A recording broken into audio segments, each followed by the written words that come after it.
হ্যাঁ হ্যাঁ, নতুন সময় আনাদার ব্লগ। আশা করি তোমরা সবাই খুব ভালো আছো। তো আগের দিন দেখেছি তোমরা আমার দাদার হলদি ব্লগ। আমি যেহেতু বিয়ে মানে বরযাত্রী যাইনি, সেই জন্য আমি কোনো বিয়ের ব্লগ দিইনি। কিন্তু আজকে হচ্ছে আমার দাদার রিসেপশন, সেই জন্য আমি এখন রেডি হব। মানে যাওয়ার আগে রেডি হতেই হবে। তো রেডি হওয়ার আগে আমি দেখি যে আমার ক্লিপের বাসা থেকে প্রচুর ক্লিপ কাটা ভেঙে গেছে, আর কিছু কোথাও রেখে দিয়েছে মনে নেই। সেই জন্য আমার একটা কাকুকে আমি দুটো স্যাম্পল দিয়েছি কী কী আনতে হবে। তো ওরা ওইটা এনে দিই। তারপরে রেডি হওয়ার সময় যদি কিছু ক্লিপ থাকে তাহলে অবশ্যই দেখাবো। হয়তো আমি দেখতে থাকবো কী হয় আজকে, আর আমার লুকটা কেমন হবে সেটা।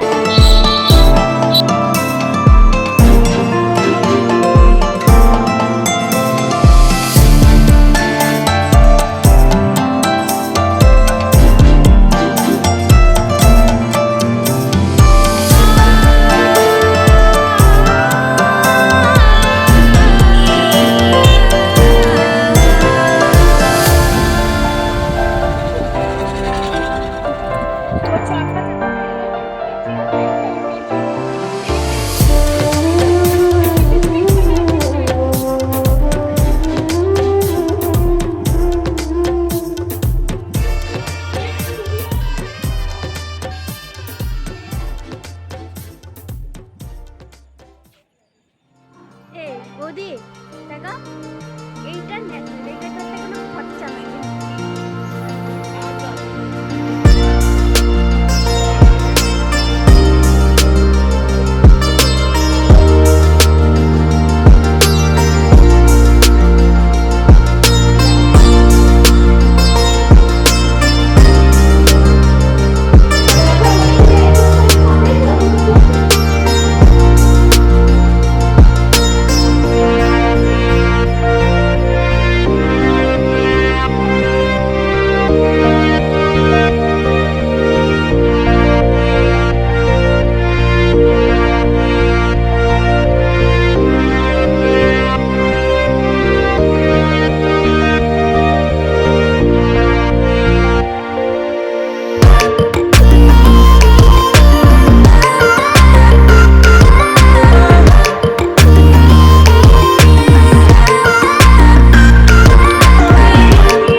এতক্ষণ ধরে আমরা কি কি করলাম।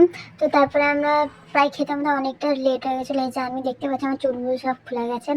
যাই হোক, আমরা এবার খেতে বসে গেছি। তো খেতে বসার পরও যেহেতু আমরা অনেকটা পিছনে বসেছিলাম, দেখলাম আমাদেরকে অনেকক্ষণ বসে রাখতে। আর এই যে আমার লাটুস লাটুস আর এদিকে বসে আছে ফুটুস, দুজন একসাথে বসে খেতে বসে অনেক কাণ্ড হয়েছে আমাদের। তারপরে ওই যে বাঁদরটা তোমরা দেখলে, ওকে দেখে তো ভয় পেয়ে যাচ্ছিলো। তারপরে যেহেতু আমি দাদার বিয়েতে যাইনি, তাই ওখানে পাশে ক্যাসেট দেখতে দেখতে খাচ্ছিলাম। তো আমি এখন খাই, দেখি তোমাদের সাথে একদম লাস্টে দেখা হচ্ছে। তবে খাবার সেরকম কোনো ক্লিপ নিইনি, বাট এইটা আমার খুব ফেভারিট ছিল বলে আমি এইটার ক্লিপ নিয়েছিলাম। এটা হচ্ছে ফিশ বাটার ফ্রাই ছিল। আর তোমরা দেখে নাও আর কী কী খাবার ছিল: স্যালাড, ফিশ ফ্রাই, বাসন্তী পোলাও, ফুলকপি রোস্ট, ভাত, ডাল, আলু পোস্ত। আর আমাদের যাই থাকুক না কেন, আমাদের চ্যাটার্জি পরিবারে যে কোনো অনুষ্ঠানে আলু পোস্ত আর ফুলকপি তরকারি থাকবে, এটা মাস্ট।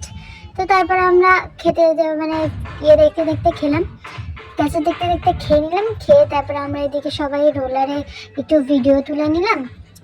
তারপরে আমরা কিছুক্ষণ দাঁড়িয়ে দাদার খাওয়া কমপ্লিট হলো, সবার একটু নাচ দেখলাম, দেখে আমরা চলে এলাম। তো আমার ব্লগটা তোমাদের কেমন লেগেছে অবশ্যই আমাকে জানিও। আর এরকম ব্লগ আরও চাইলে তোমরা আমাকে কমেন্ট বক্সে জানিও। আর দেখো আমার হালাত পুরো খারাপ হয়ে গেছে, কানের টানের খুলে দিয়েছিলাম, প্রচণ্ড কানে ব্যথা করছিল। আর এইদিকে বেরোনোর সময় দেখি দাদা বৌদি ফটোশ্যুট চলছিল, তো দুজনকে দেখে সত্যি খুব ভালো লাগছিলো। তারপর আমরা ওদের ফটোশ্যুট চলাকালীন দাদাকে বাই বাই জানি, দাদা বৌদিকে টাটা বাই বাই জানি, আমরা চলে এলাম।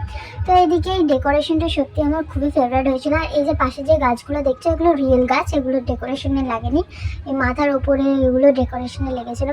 যাই হোক, আমার দাদা বৌদিদের ফুল ডেকোরেশন থিমটাই ছিল রাম সীতার, মানে সীতারামের বনবাসের একটা থিম ছিল। আর বাইরে এটা সীতারামের বিয়ের একটা থিম করেছিল। তো সেই উপলক্ষে ওই যে পারফরমেন্স দুটো দেখলে ওই উপলক্ষেই ছিল, সেই জন্য বাইরের গেটের দিকটা অতটা সাজেনি। বাট এই লোকটা না আমার সত্যি দারুণ লেগেছিলো। আর সাথে সাথে দাদা বৌদির বাইরে যে ছবিটা ছিল ওটাও আমার খুব পছন্দ হয়েছিল। তো এখানে বাইরে পার্কিং ছিল, আর আমাদের ভেন্যুটা ছিল সম্রাট ইন। এই লজটা অনেকে দেখেছো যারা তারাপীঠ এসছো। তো আমাদের বাড়ি পৌঁছাতে পৌঁছাতে বেজে গেছিলো 12টা। তো আমি এবার ফ্রেশ হয়ে গেছি, এবার একটা শান্তির ঘুম দেবো। তো আমার ভিডিওটা কেমন লাগলো তোমরা অবশ্যই আমাকে কমেন্ট বক্সে জানাও। আর এখানে আমি আমার ভিডিওটা এন্ড করছি, বাই। সো গাইস, এইটা ছিল আমাদের সেদিনকার রাতের কিছু ফটোগ্রাফস। তো ফটোগ্রাফসগুলোতে কার কেমন লুক কীরকম লিখেছে তোমাদের সেটা আমাদেরকে অবশ্যই জানাও। আর এটা দেখলেই তোমরা আজকে ব্রাইড কেম, তো কাকে কেমন লাগছে সেটা অবশ্যই আমাকে পিন কমেন্টসে বলে নিও। আর আবার অন্য কোনো ব্লগে দেখাবে, ততক্ষণ tata, bye bye, see you.